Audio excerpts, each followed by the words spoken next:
ઈ પાછા ભાજપ વાળા મને કે આ તો હારા છેતરી ગયા. મેં એક ભાજપ વાળાને ખૂણામાં બોલાવીને 2 બીડી પાઈને કીધું કે તમે 30 વર્ષ છેતરી ગયા, એકવાર અમારો વારો ન આવે, હાલી નીકળ્યા છો તો કાયમ તમે કેમ જ કરવાનું, પબ્લિક કેમ કર્યું છે કાંઈ એકય કામ. અને એટલે હું તમને ફરીથી ગંભીર બાબતથી વિનંતી કરું છું કે ભલે ક્યાંય આપણે એસ કે ભાઈ ખોટું નહીં લગાડવાનું. કોઈ પણ માણસ ગમે પાર્ટીની સભામાં બેહે, ખૂબ સરસ, અભિનંદન, વેરી ગુડ, આપણને ખબર છે કે તું અમને જ મત દેવાનો, બાકી સભામાં ભાજપના જ જાવ ઈ વેમ મારે. એટલે ખોટા હું ખોટા નકર એને માણા ઓછો થાય ને તો હારા ભૂરાયા થાય છે.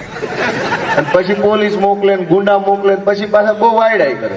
ઈ કરતા આપણે એની સભામાં માણા પૂરું થઈ જાય ને એટલે સાને માના વૈયા જાય કે ના રેડી છે, ગામ પેક છે પણ આંકોન આવણા પેક છે કહેવાનું નહીં.